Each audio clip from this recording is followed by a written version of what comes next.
Բարև ձեզ բարեկամներ։ Փակ TV-ն սկսում է աշխատանքային նոր շաբաթը։ Նոր շաբաթ, որը իհարկե նույնպես հագեցած է լինելու բազմաթիվ հետաքրքիր իրադարձություններով։ Ես պիտի ասեմ, որ մեր ունկնդիրները ամեն անգամ էլ մեզանից սպասում են նոր հետաքրքիր բացահայտումների։ Եվ քանի որ Փակ TV-ն դա փաստերի, անակնկալների եւ կարծիքների հեռուստալիք է, այն չի կարող անտարբեր անցնել այն ամենի կողքով, ինչը այսօր շատ կարևոր է մեր եւ մեր ունկնդիրների համար։ Սիրելի բարեկամներ, այսօր աշխատանքային նոր շաբաթը մենք սկսում ենք մի անձնավորության հետ, ում իհարկե դուք լավ ճանաչում եք։ Քաղաքագետ ազգային ժողովրդավարական բևեռի խորհրդի անդամ Գարեգին Չուքազյանն է մեր տաղավարում։ Բարև ձեզ, պարոն Չուքազյան։ Բարև ձեզ, ինչպե՞ս եք։ Լավ, շնորհակալ եմ եւ հույս ունեմ, որ արդեն մեր հաջորդ հանդիպումը Երևանում կկայանա, բայց դա չի խանգարի, որ այսօր մենք նորից հերթական, այսպես անկեղծ ու բաց զրույց վարենք Մոսկվայից ձեզ հետ։ Սիրելի բարեկամներ, ես ուզում եմ նաեւ ավելացնել, որ պարոն Չուքազյանի հետ մենք իհարկե հիմնականում ամփոփելու ենք անցած շաբաթվա կարևոր իրադարձությունները, բայց առաջին հարցս այսպեսին է ուղղված պարոն Գարեգին Չուքազյանին։ Վերլուծաբաններից շատերը ասում են, որ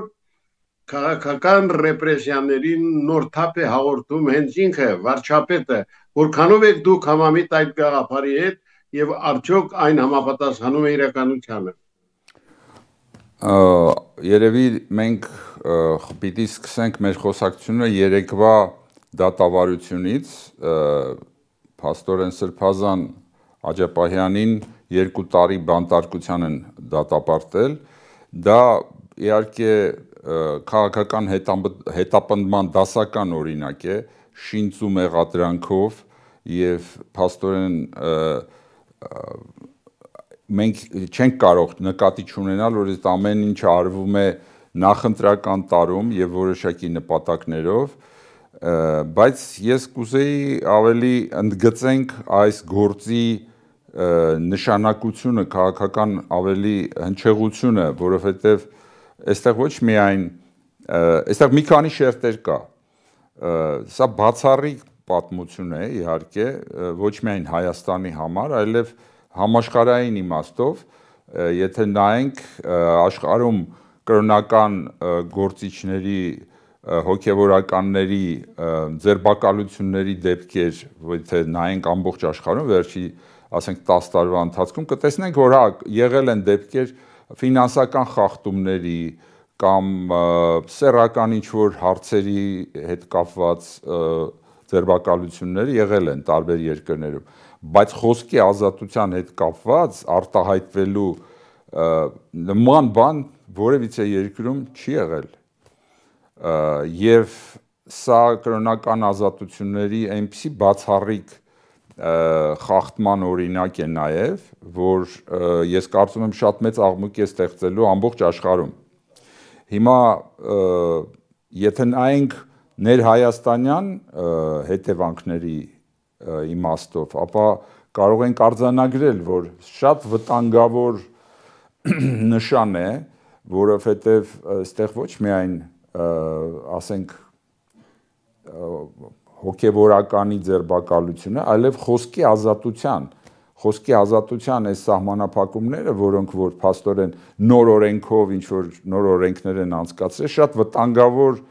իրավիճակներ են ստեղծելու ոչ միայն հոգևորականների, այլ առհասարակ որևիցե քաղաքական ընդդիմության համար։ Հետևանքները շատ վտանգավոր են եւ իհարկե սպասելի են, այսինքն այն, որ Նիկոլ Փաշինյան իշխանության գալուց հետո ոչ մի կերպ չփոխեց այն սահմանադրական վիճակը, սահմանադրության հետ կապված խոստումները, անգամ այդ քաղաքացիական պայմանագիր անվանումը, որը պայմանագիր էր ենթադրում, բոլոր իր կետերով հասարակության հետ խախտված է։ Ոչ լեգիտիմ դառնալով իրենք փաստորեն փորձում են փակել բոլոր օրինական ճանապարհները իրենց իշխանությունից զրկելու, իրենց մի բան է հետաքրքրում, ինչպես մնալ աթոռին եւ դրա համար իրենք թե արտաքին ճակատում, թե ներքին քաղաքական կյանքում պատրաստ են ամեն տեսակ հալածանքների։ Այո, իհարկե, ես ձեզ հետ լիովին համամիտ եմ, եւ պիտի ասեմ, որ այն ինչ տեղի ունենում նախընտրական այս շրջանում գալիս է ապացուցելու, որ իսկապես առաջիկա համապետական ընտրությունները լինելու են երևի ամենաշատ այսպես կանխատեսելին, որտեղ խախտումների համար իշխանությունները, ինչպես նշում են վերլուծաբաններից շատերը, ոչինչի առջև կանգ չեն առնելու։ Անգամ տեսեք, մենք տեղեկացանք, որ վերջերս էլ Թուրքիայից 190,000 հայկական կեղծ անձնագրեր են տպել եւ փորձել են հասցնել Հայաստան, հարկասոր Վրաստանի սահմանապահները կարողացել են կանխել դրանց մուտքը այսպես աներկել Հայաստան, եւ դուք պատկերացնում եք միայն 190,000 կեղծ անձնագիր։ Դե սրանց ծրագրերի մասին արդեն պատկերացնում եք ինչ կարելի է ենթադրել։ Սա, չգիտեմ, չարիքի գագաթնակետ է։ Ուրեմն ես կուզեի նաև մի կետի շուրջ կապված երեկվա ուրեմն դատավարության հետ էլի ընդգծել, սա ոչ միայն իհարկե անձի հետ հաշվեհարդար է, ոչ միայն ազատ խոսքի ուրեմն հաշվեհարդար է, սա նաև հարված է ուղղված հայ առաքելական եկեղեցուն, այսինքն մեր ինքնության հիմնասյուներից մեկին, որը փաստորեն միակ հաստատությունն է, որը 301 թվականից հետո մենք որպես ազգ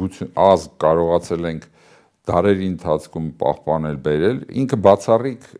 ուրեմն եկեղեցի է քրիստոնեական քույր եկեղեցիների մեջ իր վաղեմությամբ, իր հարատևությամբ, նաև այն միջավայրում գոյատևման իր պայքարի այս տարիների հազարավոր տարիների ընթացքում եւ նաեւ մշակութային իր նշանակությամբ եւ այդ պատերազմը, որը Նիկոլ Փաշինյանը հայտարարել է մասնավորապես այս դրվագով, ամբողջ եկեղեցու դեմ փաստորեն պատերազմի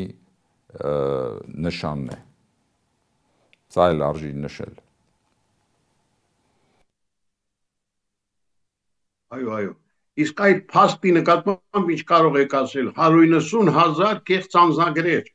Ես ճիշտ ասած չեմ հետևել այդ լուրին, բայց քանի որ դուք հետևել եք եւ ասում եք, որ նման փաստ գոյություն ունի, դա եւս ուրեմն եթե նման բան է կատարվել, ուրեմն դա լրջագույն հետևանքներ պիտի ունենա եւ մեր ժողովուրդը պետք է հասկանա, թե մենք որպես ժողովուրդ արդյոք համաձայն ենք այս ընթացքին, որով ընթանում ենք հիմա, արդյոք գլուխներս կախ պիտի գնանք, թե որոշակի գիտակցության պիտի գանք, որ սա մեր պետականության ինքնության ավելին, ոչ միայն պետականության, այլև ինքնության լուծարման ճանապարհ է եւ այդ լուծարման հանձնաժողովը, որ ստեղծել են, հիմա փաստորեն աշխատում է լայն թափով եւ մենք պիտի հասկանանք, որ ինչպես սնանկացած բիզնես ընկերություններին երկու բան է սպառնում, երկու ճանապարհ կա, մեկը լուծարումն է, ամբողջ ուրեմն բիզնես այդ նախագծի, որը եւ իրենք հայտարարել են, չէ, որ 4-րդ հանրապետություն են ստեղծում, այդ անվան տակ լուծարվում է փաստորեն մեր պետականությունը եւ նաեւ ինքնության լուծարման ճանապարհն են ընտրել, կամ մենք հասկանում ենք, որ այո, սնանկացած նախագիծ է այսօր, մեր վիճակը այո, սնանկացման բոլոր նշանները ցույց է տալիս, բայց կան փորձ, երբ որ սնանկացած ընկերությունների մեջ առանձնացնում են կենսունակ մասը, փոխում են մենեջմենթը ընկերության եւ նոր ընկերություն են ստեղծում, որը որոշակի շարունակականություն ունի նախորդից։ Հիմա այն, որ մենք վերջի 30 տարում բազմաթիվ տարբեր իշխանություններ, բազմաթիվ սխալներ, կոպիտ հանցագործություններ, ինչ ասես եղել է մեր 30 տարվա ընթացքում, հասել ենք այս կետին, մենք պիտի հասկանանք, որ կամ մենք պիտի վերակազմավորվենք հենվելով առողջ կորիզի վրա, կամ իսկապես մեզ սպառնում է այդ լուծարման ճակատագիրը։ Երկուսից մեկը, երրորդ չկա։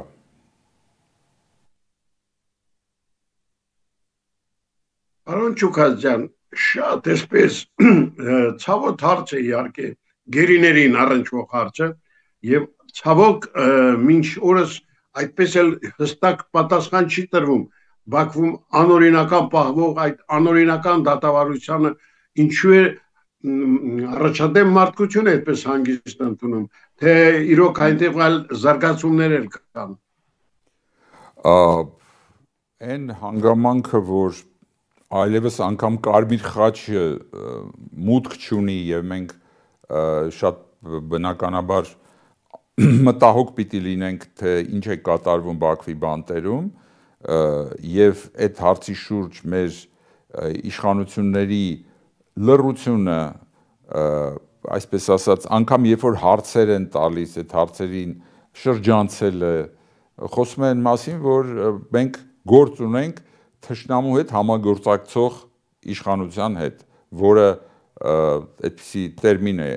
օգտագործվում կոլաբորացիա, կոլաբորանտ։ Ինձ այնքան էլ հաճելի չի այդ բառը օգտագործել, դա հայերենում թշնամու հետ համագործակցող գաղափարն է արտահայտում, եւ մենք պիտի հստակ տեսնենք, որ այո, մենք գործ ունենք թշնամու հետ համագործակցող իշխանության հետ։ Դե իհարկե մենք ինչպես ասում են նման պայմաններում ինչ որ լուրջ սպասելիքներ չեն կարող ունենալ Բաքվի շարունակող այդ անօրինական դատավարությունից, բայց այնուամենայնիվ պայքարը երբեք չպիտի դադարեցվի եւ պայքարը պիտի տարվի միջև վերջ։ Հիմա մի հարց էլ, որը կարծես թե ինչ մեզնից հեռու է, բայց դա իրականում այդպես չի։ 1330 օրից ավելի շարունակվում է ռուս-ուկրաինական հակամարտությունը։ Հակամարտություն, որտեղ ահռելի թվով զոհեր կան։ Ոչ ոք չի կարողանում այդ պատերազմը կանգնեցնել, անգամ Տրամփը, որ սկզբից հայտարարում էր, որ ընդամենը մի քանի շաբաթում այդ հարցը կլուծի, բայց մենք տեսնում ենք, որ այն դեռ շարունակվում է եւ պարզ չի թե դեռ որքան էլ կշարունակվի։ Ձեր կարծիքով այդ հակամարտությունը ինչ լուրջ ազդեցություն կարող է ունենալ մեր տարածաշրջանի վրա։ Մենք պետք է որպեսզի հասկանանք թե ինչ հեռանկարներ կարող է ունենալ այդ պատերազմը, ավելի լայն համատեքստի մեջ պիտի նայենք, այն ոչ միայն քննարկումների, հանդիպումների, այլ շահերի խոշոր աշխարհաքաղաքական կենտրոնների եւ մենք ակնհայտորեն տեսնում ենք, որ աշխարհը այսօր չին-ամերիկյան մրցակցության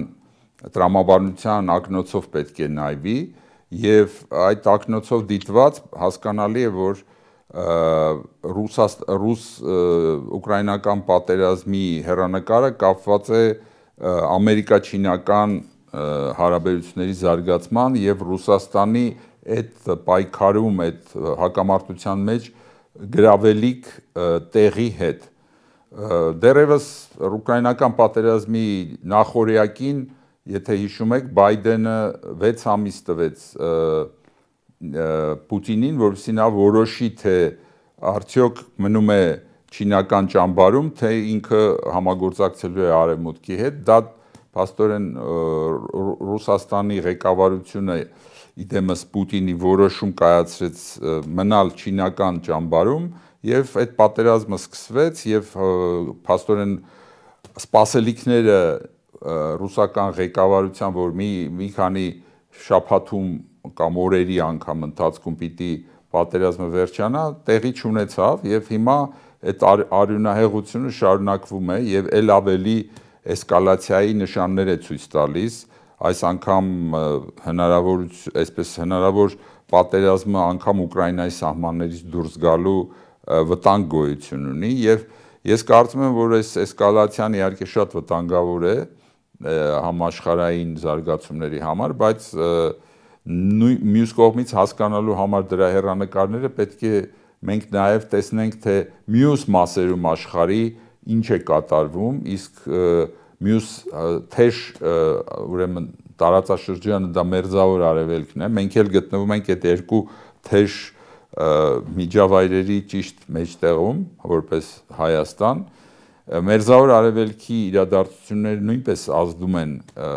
ռուս-ուկրաինական ճակատի վրա եւ այստեղ նույնպես թեժացման կողմնակիցներ կան, գիտեք, որ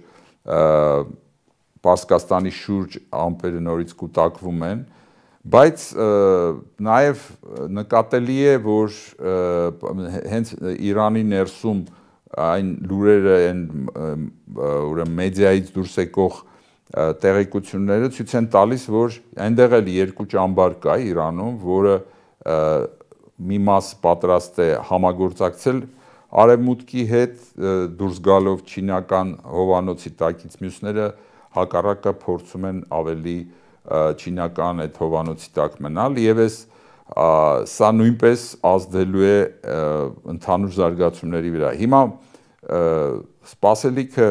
որն է ամենայն դեպս առաջիկա, ես մոռացա ասեմ, որ Իսրայելի հետ կապված, Պաղեստինի հետ կապված, Գազայի նկատի ունեմ հետ կապված ընդամենը կարճ 3 օրվա ուլտիմատում է տրված եւ այնտեղ էլ սպասվում են արագ որոշումներ։ Այս բոլորը մեծ անորոշություններ է ստեղծում ամբողջ աշխարհում եւ հիմա եթե փորձենք հասկանալ այս բոլորը ինչի հետևանք է, ես կարծում եմ, որ մեր քաղաքակրթությունը, մարդկությունը ներկայումս նոր փուլ է մտնում եւ այդ փուլի հետ կապված նոր տնտեսական, տեխնոլոգիական ահռելի փոփոխությունների շեմին է գտնվում, առաջիկա 10 տարիները լինելու են, այսպես ջրերը բարձրանալու են ամբողջ աշխարհում եւ մեր ժողովուրդը պետք է հասկանա, որ այդ ջրերի բարձրացման մեջ իր նոյան տապանը պետք է կարողանա ինքը կառուցի, որևիցե մեկին չսպասելով եւ ցավոք սրտի մեծամասնության մոտ դեռ գերիշխում է պատերազմից առաջացած այդ ընկճախտը եւ անհուսությունը, որը ես կարծում եմ բացարձակապես անառողջ զգացողություն է։ Մենք մեր ճակատագրի տերը պետք է լինենք, մեր այն հարվածները, որ ստացել է մեր ժողովուրդը, մենք պիտի կարողանանք դրան վերաբերվել որպես մի մարտահրավեր, որից մենք պետք է ավելի այսպես իմաստացած դուրս գանք, կարողանանք համախմբվել այն գաղափարների դարերից եկող այն իմաստության շուրջ, որը մեզ բերել հասցրել է այսօրը եւ մեր սերունդը, որը կամ սերունդները, որ հիմա ներկայումս ապրում են, մեծ պատասխանատվություն ունեն այն ժառանգության հանդեպ, որը մեր պապերից մեկ փոխանցվել է։ Լինի դա մեր ֆիզիկական երկիրը եւ առավել լինի մեր այն հոգեվոր ուրեմն ռելիեֆը, որը փոխանցվել է մեզ մեր պապերի կողմից։ Դա շատ հստակորեն պիտի լինի այն լակմուսի թուղթը, որով ամեն քաղաքացի, ամեն հայ, լինի Հայաստանում, լինի Հայաստանից դուրս, բայց որը կապված է իրեն համարում է հայ ինքնության մաս, պիտի կարողանա կողմնորոշվի։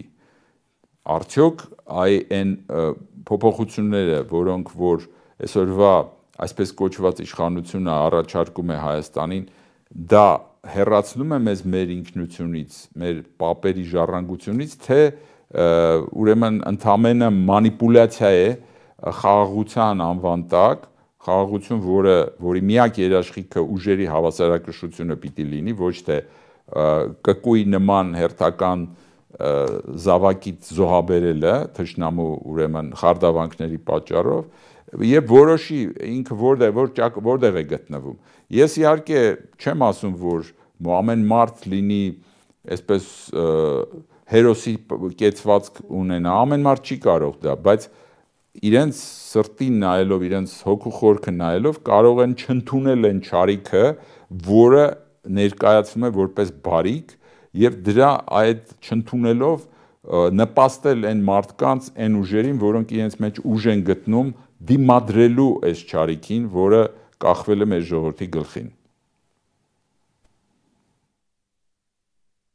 Գիտեք, վերլուծաբաններից, քաղաքագետներից շատերը այն կարծիքին են, որ հատկապես վերջին շրջանում բավականին լարվել են ռուս-ադրբեջանական եւ փոխարենը կարծես ավելի դրական տեղաշարժեր կան ռուս-հայկական հարաբերություններում։ Այդ ձեր մոտեցումը այս հարցի կապակցությամբ։ ուրեմն գիտեք ինչ, այն որ Ռուսաստանում տարբեր աշտարակներ են եղել եւ հիմա էլ կան, մենք միշտ իմացել ենք եւ այդ աշտարակների պայքարը հիմա առավել քան երևում է հենց Ռուսաստանի ներսում ինքնության լուրջ ճգնաժամ կա, թե ապագան ինչպիսին պիտի լինի Ռուսաստանի եւ բնականաբար այն ուժերը, որոնք հանգեցրին նաև ռուսական այս իշխող վերնախավի մեջ Արցախի շուրջ այդ խարդավանքներին, որով փաստորեն դատարկվեց Արցախը եւ այդտեղ այդ ուժերը շատ մեծ դեր են կատարել, մենք հասկանում ենք, որ տարբեր ուժեր կան, բայց այսօր անորոշությունը, որը կա Ռուսաստանում, թույլ չի տալիս հստակ ուրեմն պատկերացնել այն հեռանկարը, որով ռուսները պիտի ասենք որոշակիորեն փոխեն իրանց մոտեցումները հարավային Կովկասում, որովհետև անհստակությունները չունենալ այդ ամենաբացառիկ օրինակները ես ասեմ, երբ որ Պուտինը Բաքվում մտավ ռուսական եկեղեցի եւ այդտեղ հայկական եկեղեցու հիմնադիր հոր, ասենք Սուրբ Բարթողոմեոսին ներկայացվեց որպես Ադրբեջանի սուրբ եւ այդ ամեն ինչը որևիցե արձագանք չգտավ նաեւ այսպես ռուսական եկեղեցու բարձրաստիճան ներկայացուցիչների կողմից սпасել, որ ուրեմն այնտեղ լուրջ փոփոխություններ կլինեն արագ, ես չեմ կարող Հասկանալի է, հասկանալի է։ Դե ինչ որ է, մենք ինչպես ասում են, պիտի այսպես զինվենք համբերությամբ եւ այսպես գալիքին նայենք ավելի վստահ, ավելի այսպես լավ երանգներով։ Ասացեք խնդրեմ, դուք հավատում եք, որ այնուամենայնիվ այս առաջիկա ընտրություններից հետո իսկապես Հայաստանը կարող է որոշ դրական տեղաշարժ ունենալ։ Հայաստանում ընտրությունների պատմությունը այս վերջի 30 տարվա ցույց է տալիս, որ դեռ չի եղել մեկ դեպք, երբ որ ընդդիմադիր ուժերը կարողանան ընտրություններով իշխանության գալ։ Այդպիսի դեպք չի գրանցված։ Սպասել, որ հիմա դա կգրանցվի, ես չեմ կարող, հավանականությունը շատ ցածր եմ համարում, չնայած երևի ինչ որ հավանականություն պիտի թույլ տանք, որ ուրեմն որպես հնարավորություն լինի,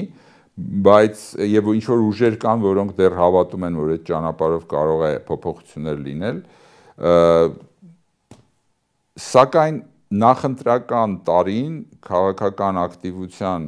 եւ գիտակցության բարձրացման հնարավորություններ է ստեղծում եւ դրանից չօգտվել չի կարելի, ես կարծում եմ։ Այդ իմաստով հնարավորություններ են բացվում, որպեսզի դիմադրության ճակատ ստեղծվի Հայաստանում եւ այդ դիմադրության ճակատի շուրջ դուք երևի նկատում եք, որ հանդիպումներ, քննարկումներ, հայտարարություններ են համատեղ հնչում, փոքր քայլերով փաստորեն այդ կոնսենսուսային դաշտ է ստեղծվում այն ուժերի, որոնք փաստորեն լինելով ազգային ուժեր գիտակցում են, որ առանց լայն համախմբման կոլաբորանտ իշխանություններից, թշնամու հետ համագործակցող իշխանություններից ազատվելու այլ հնարավորություն չկա։ Գիտեք, ես ուզում եմ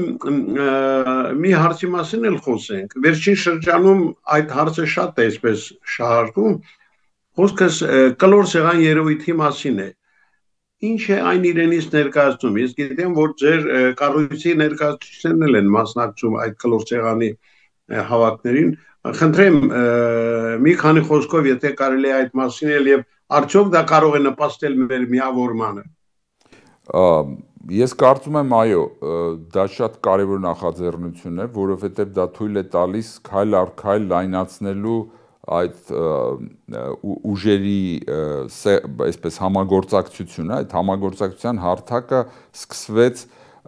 փաստորեն Ալիևյան ճնշումների տակ սահմանադրական փոփոխությունների քննարկումից եւ անկախության մեր ուրեմն ծննդյան փաստաթղթի պաշտպանությամբ եւ շատ հետաքրքիր քննարկում էր, որի շուրջ ընդունվեց հայտարարություն։ Հիմա դրանից հետո եղել է եւս մեկ հայտարարություն եւ կապված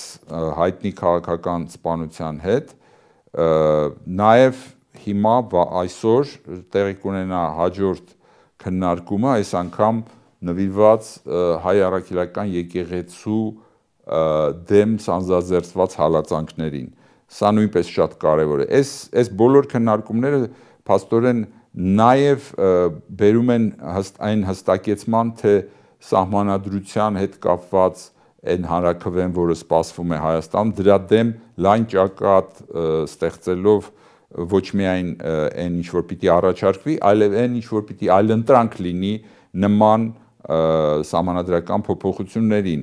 որովհետև թե առաքելական եկեղեցու հետ կապված հոդվածը գործող սահմանադրության, թե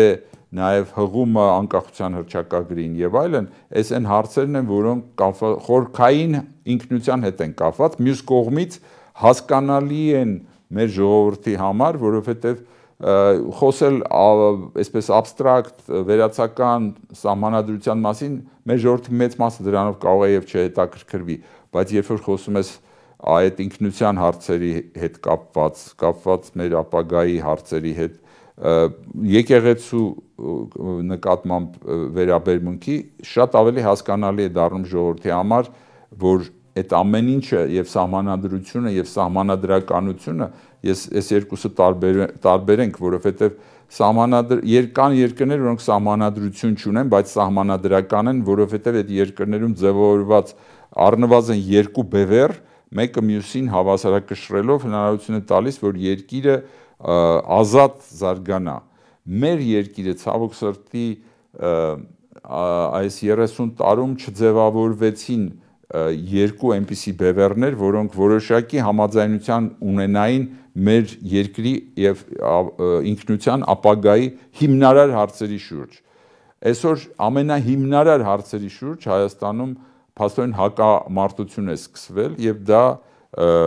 կապված է մեր երկրի ապագայի հետ, մեր սերունդների ապագայի հետ, իրենց հոգեվոր արժեքային ապագայի հետ, իրենց բարեկեցության, նյութական, տեխնոլոգիական ապագայի հետ։ Այս ամբողջը կապված է այս տարվա ընթացքում մենք պիտի կարողանանք զուլալել, բերել այնպիսի վիճակի, որ մի կողմից հասկանալի լինի ժողովրդին, թե այդ այսինքն համագործակցության հարթակը եւ այդ դիմադրության հարթակը, որը ստեղծվում է, ինչ այլընտրանք է առաջարկում, ոչ միայն մի կողմից անպայմանորեն քննադատելով ուրեմն առաջարկվածը, որը կոչվում է պայմանականորեն 4-րդ հանրապետություն, որովհետև դա էլ է ֆիկցիա, արդեն թիվը անգամ ֆիկցիա է, թե մենք կարելի ասել հանրապետություն ենք ունեցել, որի իրավաժառանգորդ պիտի դառնայինք, բայց չգիտես ինչի ֆիկտիվ երկրորդ հանրապետությունը, որը որևէ այսպես միջազգային իրավունքով որևիցե իմաստ չուներ, դարձավ մեր համար ինչ որ թիվ, հիմա էլ 3-րդ, հետո էլ 4-րդը։ Հիմա այս բոլորը կարիք ունի ավլելու էս մեր ուղեղի, մեր գիտակցության, գաղութացված գիտակցության մեջ մենք պիտի հստակություն ունենանք, թե ով ենք մենք, երբ ենք ծնվել, մեր ծնունդը երբ է տեղի ունեցել, ժամանակակից ծնունդը, եւ այդ ծննդյան հավատարիմ լինենք այդ ծննդյան վկայականին, որը սկսվել է Սարդարաբադի դիմադրությամբ, մեր ժողովրդի, այսինքն մենակ կանգնելով եւ դիմադրելով մենք ծնել ենք մեր հանրապետությունը։ Դրանից հետո դաշնակիցներ են եղել եւ այլ, միշտ կարեւոր է դա, բայց նախ եւ առաջ դու քո եսը պիտի հստակեցնես, դու ով ես։ Իսկ երբ որ այս բոլոր կարմիր գծերը խառնվել են իրար, հա, հիմա այսպես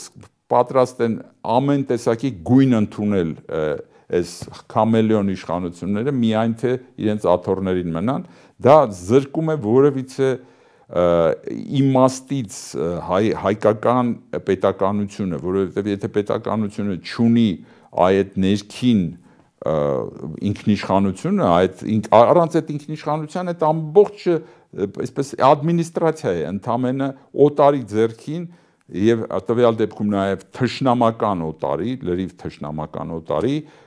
օրակարգին ծառայող մենք փաստորեն ադմինիստրատիվ ինչ որ կառույցներ ենք պահում։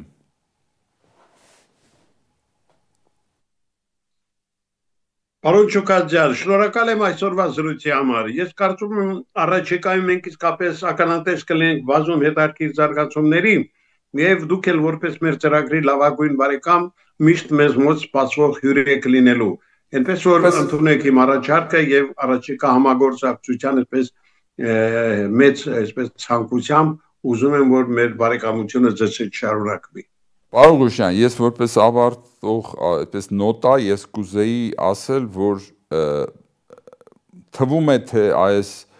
փոթորկուն ծովում միջազգային անորոշությունների մեջ այսպես անպամած, հեռանկար չունի մեր ժողովուրդը, այդպես չի։ Այդ ամբողջ անորոշությունների մեջ կան մեծ հնարավորություններ մեր ժողովրդի իսկապես բարեկեցիկ նաև խաղաղ, բայց խաղաղ հենվելով ուժերի ճիշտ հաշվարկի եւ հավասարակշռության վրա եւ ոչ թե մեր ժողովրդին մանիպուլյացիաների ենթարկելու այդ հնարավորությունները բացվելու են շատ արագ, բացվելու են, որտեղ համաշխարհային այս վիճակը չի կարող անվերջ շարունակվել, որոշակի նոր աշխարհակարգ է ստեղծվելու եւ այդ աշխարհակարգի մեջ հայ ժողովուրդը շատ կարեւոր միջքաղաքակրթական դեր է կատարելու։ Այսօր ամբողջ աշխարհում նկատվում է այսպես ասած դրական պահպանողական ուժերի ալիք բարձրացող, որոնք հասկանում են, որ այդ ցոփ ու շվայտ կյանքի վայելքների այսպես հաճույքներին տրվելով, կոմֆորտի մասին միայն մտածելով, նյութական միայն խնդիրներ լուծելով, մարդկությունը լրջագույն ճգնաժամի առաջ է կանգնում եւ արժեքների հարցը, նաեւ քրիստոնեական արժեքների հարցը ամբողջ աշխարհում նորից կարեւորություն է ստանում։ Մենք պետք է կարողանանք որպես ժողովուրդ, ելի եմ ասում, լինելով քաղաքակրթությունների այսպես ճեղքվածքի վրա ապրող, մենք միշտ կատարել ենք կապող օղակի դերը եւ դրա այն պահերին, երբ որ մեր առաքելությանը հավատարիմ ենք մնացել, մեր թե բարեկեցությունն է աճել, թե պետականությունն է զարգացել եւ այլ։ Իսկ երբ որ հակառակ սկսել ենք փաստորեն մոռանալ այդ արժեքները, մեր առաքելությունից հեռանալով փաստորեն որևիցե ուժ չեն կարողացել դրանից հետո ստանալ։ Դրա համար ընդամենը չունենալ այդ ինքնությունը, չունենալ այդ արժեքները այս աշխարհի այս պահին, այդ դրոշը պետք է բարձրացնի հայ ժողովուրդը, պահպանողական, քրիստոնեական արժեքների դրոշը։ Շնորհակալ եմ, լավ եղեք։ Սիրելի բարեկամներ, հիշեցնեմ, որ մենք այսօր հյուրընկալել ենք ազգային ժողովրդավարական բևեռի խորհրդի անդամ Գարեգին Չուկաջյանին։ Այսօր այսքանը, ցտեսություն։